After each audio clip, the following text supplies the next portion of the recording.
Assalamualaikum warahmatullahi wabarakatuh. Pemirsa, senang sekali bisa ketemu lagi dengan Anda untuk tetap membahas tema-tema teraktual yang sedang terjadi di masyarakat kita. Beberapa waktu yang lalu Majelis Hakim menjatuhkan vonis hukuman 4,5 tahun kepada mantan Menteri Perdagangan dengan tuduhan atau dengan alasan bahwa dia telah melakukan impor gula yang terlalu berlebihan yang dinilai lebih menguntungkan para pemodal atau kaum kapitalis. Sungguh penalaran yang sulit bagi saya. Karena setahu saya, bukankah saat ini Indonesia menggunakan sistem ekonomi kapitalis? Nah, ini kenapa? Ketika seseorang yang seolah-olah mendukung sosok-sosok kapitalis justru dipersekusi atau mendapatkan hukum. Kita akan membahasnya lebih lanjut, lebih detail dengan narasumber kita yang sudah hadir bersama saya, ada Ustadz Ariandi. Assalamualaikum Ustadz. Waalaikumsalam warahmatullahi wabarakatuh. Saya akan mencoba untuk memuaskan penalaran logika saya yang sampai hari ini nggak ketemu. Iya. Jadi di sebuah negara yang menganut sistem kapitalis, perekonomian saya yakin juga kita menggunakan sistem kapitalis. Seorang menteri dituduh mengedepankan ekonomi kapitalis dan dijatuhi hukuman penjara hingga 4,5 tahun. Logika apa yang bisa membuat ini menjadi jelas bagi saya? Bisa dijelaskan, Ustaz? Iya. Ya, memang agak unik nih Mas Yusuf ya. Jadi kalau kita katakan tuduhan berpihak pada ekonomi kapitalis, kadang kita juga bingung, ekonomi kapitalis yang mana yang kemudian dipermasalahkan. Benar sekali. Kan gitu ya. Karena kita lihat, kita hidup sehari-hari dengan ekonomi ala kapitalis. Nah, ini ekonomi kapitalis mana lagi yang kemudian jadi salah? Tambah lagi, dalam sistem hukum kita, tidak ada satupun sistem hukum atau undang-undang yang menyatakan menerapkan kapitalis itu salah. Kan nggak ada. Nggak ada delik hukumnya. Nggak ada delik hukumnya. Makanya kalau kita katakan ini satu yang aneh, memang aneh. Gitu. Dikatakan ajaib banget gitu ya. Satu penalaran yang menggunakan pola seakan-akan yang penting ada tuduhan bermuatan negatif. Ya. Nah, kan itu ya. Akhirnya seperti itu. Kenapa? Karena tuduhan mengenai ekonomi kapitalis sendiri tidak dijelaskan, tidak dijabarkan. Ekonomi kapitalis yang mana? Karena kapitalis itu kan banyak alirannya, banyak macamnya, gitu ya. Ada Rousseau, Adam Smith dan lain sebagainya. Semua punya pikiran yang beda. Gitu ya. Sekarang ekonomi kapitalis mana yang kemudian jadi salah? Kan gitu. Dikatakan tidak mengedepankan ekonomi Pancasila. Nah, ini kembali lagi malah makin bingung kalau saya. Malah gitu. membingungkan. Bagaimana ekonomi Pancasila? Nah, itu nggak tahu. Kalau dulu kita zaman kita dulu mungkin ekonomi Pancasila kemudian digambarkan sebagai ekonomi gotong royong. Gitu ya. Dalam kapitalis juga ada gotong royong. Bahkan di kapitalis yang beneran, gotong royong untuk korupsi juga sah. Kan gitu ya. Boleh-boleh saja gitu. Nah, makanya ini terus terang memang agak rumit ya kita mencoba menyikapi seperti apa sih yang menjadi masalah sehingga kapitalis ini kemudian dipersekusi, kita katakan. Iya, benar. Ya. Pertanyaannya, kapitalis yang mana yang dipersekusi? Menjadi penalaran kita menjadi sangat sulit menghadapi persoalan ini ya. Betul. Nah, Ustaz, ada kritikan juga ya terhadap sistem ekonomi kapitalis yang dikatakan bahwa sistem ini menimbulkan ketidakadilan dan jauh dari kesejahteraan. Apa memang benar demikian? Kalau dikatakan apakah sistem ekonomi kapitalis itu tidak adil, menumbuhkan tidak adil dan jauh dari sejahtera, memang konsep dasarnya kapitalis. Ya, konsep dasarnya kapitalis adalah mengedepankan peran pemilik modal untuk melakukan upaya atau produksi skala besar. Yang nanti rakyat selain pemilik modal, mereka menjadi pekerja, diharapkan mereka itu kemudian kebagian kebagian jatah lah ya dari apa yang dimiliki dari si kapitalis. Nah, realitanya ketika orang itu sudah memiliki modal besar, punya usaha besar, apakah mereka itu semakin dermawan atau semakin pelit dengan karyawan? Semakin pelit sih. Nah itu dia kan gitu ya. Ide kesejahteraan kapitalis itu ide yang bagus. Tapi realita di lapangan kapitalis sulit untuk membawa kesejahteraan karena biasanya semakin besar akumulasi modal, maka akan semakin pelit juga untuk mengeluarkan kepada masyarakat. Gitu ya. Sehingga kemudian dalam negara-negara kapitalis, negara punya instrumen untuk maksa kapitalis. Apa instrumennya? Pajak. Maksudnya pajak itu diambil oleh negara, ide awalnya lagi adalah untuk kesejahteraan. Ide awalnya. Ide awalnya. Tapi ternyata dari perusahaan kapitalis yang pelit diambil paksa pajaknya oleh negara, yang harusnya untuk rakyat, banyak kan masuk kantong. Rakyat kebagian sisa. Kan gitu ya. Jadi kesalahan kapitalis bukan hanya pada keberadaan para pemilik modal yang tidak mau berbagi, negara yang juga kemudian mengambil jatah dari pemilik modal tersebut, yang juga ternyata malah dimakan sendiri. Nah, jadi penyebab ketidaksejahteraan, mohon maaf, bukan hanya karena si kapitalis, tapi juga karena negara yang tidak amanah. Jadi sangat complicated sebenarnya persoalan ini ya. Betul. Jadi sebenarnya negara juga punya peran di sini, gitu. Wong mereka dapat jatah gitu dari kapitalis. Bahkan yang lebih parahnya lagi di beberapa negara, ya kita nggak usah sebut dan cukup banyak, adalah para kapitalis dan para penguasa negara ini kemudian kong kali kong untuk bagaimana caranya agar para kapitalis ini dikurangi pajaknya. Dan itu sangat memungkinkan di dalam negara demokrasi seperti ini. Sangat memungkinkan karena memang kita lihat nyaris di semua negara yang berbasis kapitalis dalam tanda kutip ya. Meskipun mungkin ada yang nggak mengakui, rata-rata pajak dari perusahaan, pajak dari orang-orang pemilik kekayaan besar itu jauh lebih rendah daripada pajak individu. Oh, Gitu ya. Bahkan kalau kita bicara di Amerika ada satu aturan yang unik. Kalau kita punya uang, kita beli rumah, kita kena pajak. Tapi kalau kita minjem di bank, kemudian kita beli rumah, itu nggak kena pajak. Karena pinjaman itu tidak menjadi objek pajak. Tapi kalau duit sendiri, kena objek pajak. Aneh ya? dalam sebuah negara kapitalis itu menjadi sangat menjadi sesuatu yang sangat bisa dimaklumi karena kan memang jantung mereka di perbankannya. Ya. Kalau seandainya itu memang sesuatu yang sangat mungkin terjadi di negara kapitalis yang memang dengan menganut sistem ekonomi kapitalis, harusnya kalau kita kembali ke pertanyaan awal saya, berarti semuanya sudah on the track dong.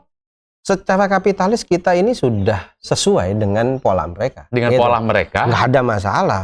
Bagaimana dalam kapitalis yang harus dikayakan duluan, yang dijadikan kaya adalah pemilik modal. Dengan harapan ketika pemilik modal kaya, ada pajak masuk ke pemerintah, ada masyarakat yang bisa menjadi pekerja dari mereka. Kalau ini bisa dijalankan dengan ideal, memang bisa sejahtera bareng-bareng. Realitanya, toh sudah kapitalisnya ini pelit, masuk duit pajak, pemerintahnya nilep. Nah, lengkap. Dikemplang juga. Yang nggak jelas. Rakyat itu kemudian nggak kebagian apa-apa. Karena duit buat negara jalan di negara kurang, akhirnya pajaknya itu ngambil banyak dari rakyat. Ya, dan itu sangat dirasakan rakyat kecil. Ketika pajak itu menjadi sangat-sangat melekat dan kayaknya rapi banget kalau harus mengejar rakyat kecil seperti yang saya rasakan misalnya. Betul. Usaha saya itu bahkan sampai dipasangin alat yang connect dengan kantor pajak, dinas pendapatan, di mana itu langsung menghitung omset saya dan terpotong pajaknya. Ya. Sedemikian menyulitkan sebenarnya untuk rakyat kecil seperti saya, sedemikian buruknya kondisi yang ada. Nah, kalau kita sebenarnya sudah tahu bahwa sistem kapitalis itu sudah sedemikian buruknya. Dan itu dirasakan hampir semua orang, kalau mau jujur. Ya. Tapi kenapa pada kenyataannya kita masih berada di dalam sistem itu, kita masih seolah-olah tidak bisa melepaskan diri, dan itu adalah the only one. Jadi ada satu konsep yang unik ya. Kapitalis ini kan bukan hanya keberadaan para kapital, pemilik modal, bukan hanya sebuah sistem ekonomi, tapi ini adalah mindset, ya, pola pikir, jalan hidup. Ketika kapitalis menjadi jalan hidup, orang ya melihat orang lain berhasil, orang lain bisa melakukan suap dan lain sebagainya, dan bisa sejahtera untuk itu. Maka orang yang belum bisa melakukannya itu tidak berpikir untuk menghilangkan korupsi, tidak untuk berpikir menghilangkan suap, tapi yang dia pikirkan gimana saya bisa melakukan sama dengan itu. Kan gitu. Maka bisa kita lihat sekarang, ketika orang yang tidak memiliki kemampuan apa-apa melihat gitu ya ada pejabat yang kemudian korupsi, menerima suap, maka yang ada dalam benak masyarakat bukan bagaimana menghilangkan suap atau korupsi, tapi yang ada adalah bagaimana saya bisa berada di posisi itu. Kan seperti itu, kan gitu ya. Maka bisa kita lihat di Indonesia, penjajahan ini cuma berganti. Sama. Penjajahannya sama. Penjajahan itu dibungkus korupsi, dibungkus suap. Kan gitu. Yang ganti cuma pemainnya. Kenapa? Yang tadinya sebagai orang yang katanya ingin memerdekakan dari penjajahan, setelah merdeka mereka ganti jadi penjajah. Kan repot kayak begini gitu ya. Dan ini terus ya turun-temurun ke generasi berikutnya. Terus ke generasi berikutnya tanpa disadari, tanpa adanya koreksi, seolah-olah ini adalah harga mati. Betul, karena memang di sistem kita secara utuh, bahkan sistem pendidikan kita, sistem ekonomi kita, ini memancing orang itu, sudahlah kita itu hopeless kalau untuk ngerubah ini. Daripada ngerubah, lebih baik kita menjadi bagiannya. Oh. Kan begitu. Ngapain kita capek-capek ngerubah? Habis kita. Itu contoh seperti yang ada, yang kita lihat itu ya. Pengen berubah sedikit saja, mengkritisi sedikit saja, dijebloskan penjara. Tapi kalau berniat untuk masuk, dan kita tahu banyak orang yang masuk pekerjaan, mohon maaf bahkan di dalam sistem sekalipun, yang mereka harus setoran banyak. Kan gitu. Kan di Indonesia kan idiomnya syarat dapat kerja cuma 2.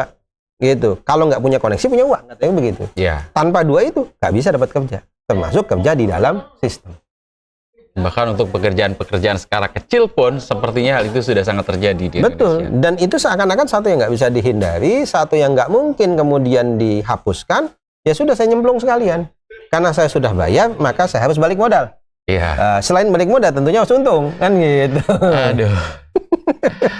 Sebenarnya kalau kita mau mengupas habis, kita mau membuka mata betapa buruknya kondisi kita, betapa buruknya sistem yang dipakai atau diaplikasikan kepada kita, harusnya kita sadar dong, tidak selayaknya kita bertahan di kondisi seperti ini. Nah, kalau kita memang misalnya sudah mulai sadar nih, nggak mau lagi berada di dalam kondisi seperti ini, apa yang harus dilakukan? Solusi apa yang harusnya diterapkan untuk menyelesaikan kondisi yang ada saat ini? Ya. Jadi ketika kita bicara kapitalis sebagai sebuah sistem ekonomi, sebuah sistem hidup, sebuah pola pikir, maka yang bisa melawan hanya pola pikir atau sistem hidup yang setara, atau bahkan lebih baik gitu ya. Maka kita cuma punya pilihan di dunia ini. Nyaris gak ada pilihan lain kan sebenarnya. Kita bicara pola ekonomi ala komunis, sudah hancur duluan. Kan gitu ya. Sudah lewat. Sudah lewat, sudah selesai. Nggak juga bisa bertahan. Maka kita bisa lihat bahwa satu-satunya solusi yang masih bisa menjadi harapan kita adalah bagaimana Islam sebagai agama kita, sebagai din kita, itu bisa memberikan jawaban atas semua masalah ini. Dan Islam memenuhi semua syarat tadi. Islam punya sistem ekonomi, Islam punya sistem hidup, Islam punya sistem pemerintahannya, Islam punya bagaimana mengatur pola pikirnya, kan begitu. Maka yang harus kita ajukan memang adalah menawarkan alternatif, bukan alternatif, pilihan lain. Membuka mata bahwa ada pilihan lain yang lebih baik, lebih manusiawi, lebih menjanjikan kesejahteraan yang merata dibanding kapitalis. Apa? Yaitu Islam. Dan kesejahteraan Islam sudah terbukti. Gitu ya. Sudah terbukti. Apakah itu hanya janji atau memang sudah terbukti hal itu bisa terjadi?